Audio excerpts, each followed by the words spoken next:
আসসালামু আলাইকুম। আমি ডাক্তার আসমা বদরুদ্দোজা জুয়েল।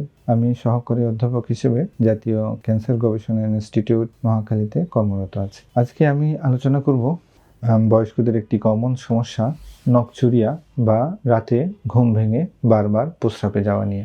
সাধারণত আমরা রাতে একবার ঘুম ভেঙে প্রস্রাবে যাওয়াকে নরমাল হিসেবে ধরে নিই, কিন্তু তা যখন 2 বারের বেশি হয় তখন আমরা ধরে নিই এর পেছনে কোনো আন্ডারলাইং কজ আছে, যেটা রোগ হতে পারে। কি কি কারণে সাধারণত এরকম রাতে ঘুম ভেঙে প্রস্রাব হতে পারে, সেটা বারংবার প্রস্রাব হতে পারে।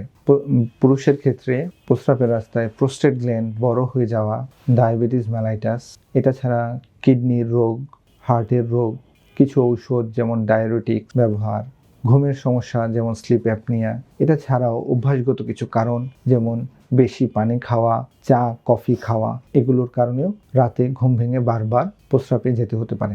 আমরা রোগীর লক্ষণ, পেশেন্টের বয়স, এগুলোর উপর ভিত্তি করে কিছু প্রয়োজনীয় পরীক্ষা নিরীক্ষা করি, যেমন urine RME, urine for CS, ultrasonography of KUB, MCC and PVR, serum creatinine, এই পরীক্ষাগুলো করে থাকি এবং রোগীর অভ্যাসগুলো জানার চেষ্টা করি। আমরা কি কি করলে, কি কি সাধারণ পদক্ষেপ নিলে এই রাতে ঘুম ভেঙে প্রস্রাব করতে হয় না বা হবে না, যদি অন্যান্য কারণ না থাকে, তখন পেশেন্ট যদি তার প্রয়োজনীয় পানির পরিমাণকে, সাধারণত একজন পূর্ণবয়স্ক মানুষ 2 থেকে 2.5 লিটার গ্লাসের হিসাব যদি করি, তাহলে 8 থেকে 10 গ্লাস পানি খেলে তার দৈনন্দিন জীবনে পানির প্রয়োজনীয়তা পূরণ হয়। এই 8 থেকে 10 গ্লাস পানিকে উনি দুভাগে ভাগ করতে পারে। যেমন ধরা যাক উনি যদি 8 গ্লাস পানি খান, তাকে দুভাগে ভাগ করতে পারে। দিনের অংশে 5 গ্লাস, রাতের অংশে 3 গ্লাস। মাগরিবের পর থেকে রাতে ঘুমানো পর্যন্ত উনি 3 গ্লাস পানি খাবেন, এর বেশি পানি খাবেন না। প্রথম কাজ। দ্বিতীয় কাজ হচ্ছে, যে সমস্ত খাবার খেলে ঘন ঘন প্রস্রাব হয়, যেমন দুধ চা, রং চা, কফি এবং মিষ্টি খাবার উনি